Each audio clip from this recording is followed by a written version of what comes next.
Chapter 19. Notice. In his tiny house over tiny glasses of tea, Book Uncle tells us how he got started with his books. He began collecting them when he was a young teacher in a village near the city, where the school was too poor to have any books. Once I started, I couldn't stop, he says. My wife and we both collected books. Was she a teacher too, I ask? She was. His eyes go to a picture on a bookshelf. It is a picture of a lady with a gentle face. She is wearing a shiny bordered sari. She has flowers in her hair. Is that her? Rini says. Book Uncle nods. She was a good soul, the Istri lady murmurs. Kind and generous she was. She narrows her eyes at us, so we can see that there is a sad story in that picture, and we know not to say anything more.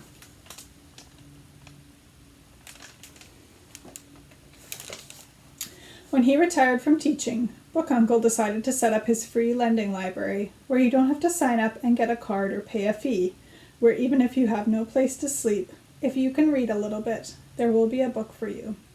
And not only that, the Istri lady says, you taught people how to read. You helped me open up a bank account so I could save some money, and you taught me how to write my name. You do kind things for so many people. That is the longest I have ever heard the Istri lady speak without yelling at someone.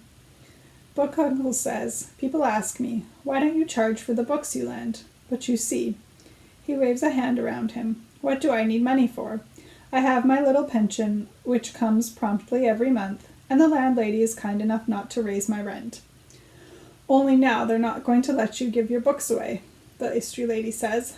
Alas, says Book Uncle, the city has given me notice. Notice. It is a word that makes you sit up and pay attention. That pink paper was the notice. It said that Book Uncle does not have a permit for a commercial establishment. Therefore, his lending library is an illegal operation and must be shut down. If he wants to stay open, he has to pay a lot of money to the city. I look around me now. I notice that the curtains are faded, the furniture is old. Book Uncle must not have a lot of money. That is not fair, Rini says. You should complain. To the mayor, Anil says.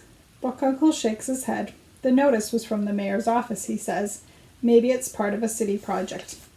Catching up with uncollected fees or something like that. What can I do? I open my mouth, because I know it's not part of any city project. They sent him that notice because someone wrote a letter of complaint. But I catch the Istri lady's eye. It holds a warning glint. I say nothing. Book Uncle sees us off at the door. He thanks us. I don't know what for. We haven't done anything. As we walk home, I say, I'm confused. Why did the city send that notice? The Istri lady says, it was that letter, of course. What letter? Says Rini. I explain. What a mean person, Rini says, to complain about Book Uncle. Mean and nasty, Anil agrees. I didn't tell him about it, says the Istri lady. What is the use? It would only hurt his feelings.